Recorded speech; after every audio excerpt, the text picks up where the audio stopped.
آپ کا ارادہ ہے آپ گھر سے بیٹھ کر ان سے فیض. کافی کثرت سے لوگ آتے ہیں ایسے کہ بھائی ہماری تربیت چل رہی تھی، ایک دم سے ہمارے پیر و مرشد کا انتقال ہو گیا، اب ہم کیا کریں، اب وہ ہاتھ پیر چھوڑ کے بیٹھ گئے.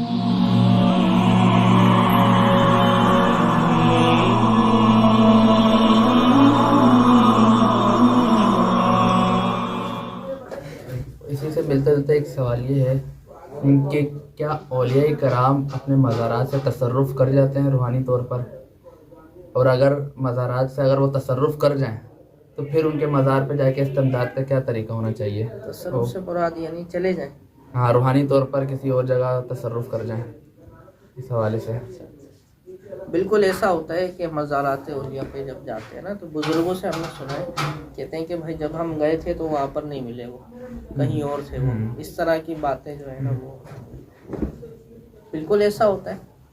لیکن دیکھیں مسئلہ یہ ہے کہ وہی بات ہے کہ روح جو ہے نا وہ سیکنڈوں کے کروڑویں حصے کے برابر یا پلوں کے کروڑوں حصے کر لیں آپ، اس کے برابر میں ادھر سے ادھر دنیا کے ایک کونے سے دوسرے کونے تک پہنچ جاتی ہے. اس کے لیے مادی سفر جو ہے نا کوئی حیثیت نہیں رکھتا. اور روح سے فیض لینے کے لیے ضروری نہیں ہے کہ روح آپ کے پاس آپ کے قریب ہو، اگرچہ وہ دور بھی ہے نا تو وہی آپ کا ارادہ. آپ کا ارادہ ہے آپ گھر سے بیٹھ کر ان سے فیض لے سکتے.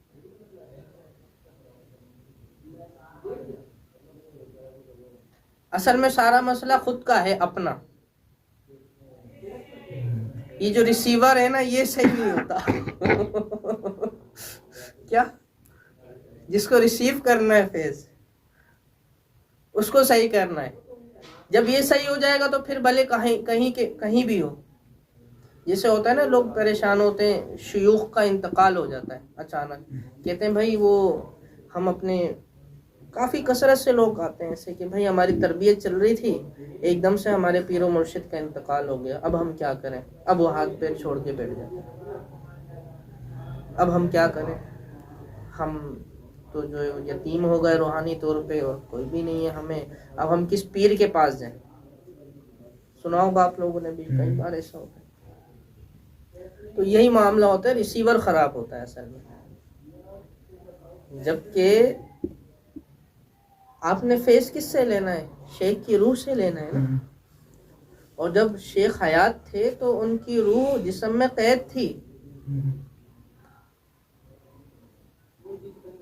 اس وقت فیض کا کیا عالم تھا. اب جب آزاد ہو گئی تو کتنا عالم ہوگا اور کیا عالم ہوگا. تو اصل مسئلہ کیا ہے، وہ تو فیض دینے والے ہیں، یا ریسیو کرنے والے جو ہیں ان کو نہیں پتا کیسے ریسیو کرنا ہے.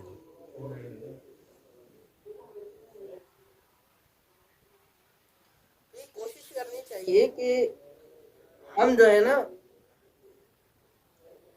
تصور شیخ روزانہ کم از کم جو ہے نا 15 منٹ یا 10 منٹ کریں، تاکہ فیض لینے کا جو یہ معاملہ ہے نا یہ رہے. ہماری طبیعتوں یعنی انسان کے نا جسم میں ایسا معاملہ ہے کہ جس چیز کی پریکٹس رکھتا ہے نا یہ وہ تر و تازہ رہتی ہے اور وہ کام جو ہے نا اس کے لیے بڑا آسان ہوتا ہے. لیکن کچھ عرصے کے لیے جب وہ چھوڑ دیتا ہے نا تو پھر اس پہ پھر تھوڑی پریکٹس کرنی پڑتی ہے. تو بالکل ایسے ہی معاملہ، جس نے کہا تصور شیخ پختہ ہے نا وہ کہیں دنیا سے کسی بھی طریقے سے فیض لے سکتا ہے. حتیٰ کہ مثال کے طور پہ کوئی شخصیت ہے جس سے اس نے فیض لینا اور آپ نے اس کو دیکھا، اس نے نہیں دیکھا، اب وہ آپ کا تصور کر کے اس سے فیض لے سکتا ہے.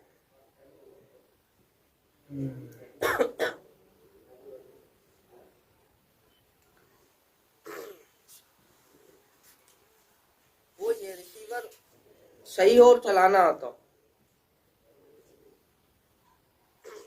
حتیٰ کہ اب یہ بات ہے لوگوں کا جو ہے نا یہ معاملہ ہوتا ہے کہ کسی بزرگ کی کتاب پڑھ رہے ہیں نا ان پہ توجہ کر کے کتاب پر اس وقت کتاب کے یہ الفاظ لکھتے ہوئے بزرگ پہ کیا کیفیت تھی وہ تک پتہ کر لیتا ہے. سبحان تو اصل میں کیا ہے، فیض لینا آتا ہو تو بندہ کہیں سے بھی فیض لے لیتا ہے.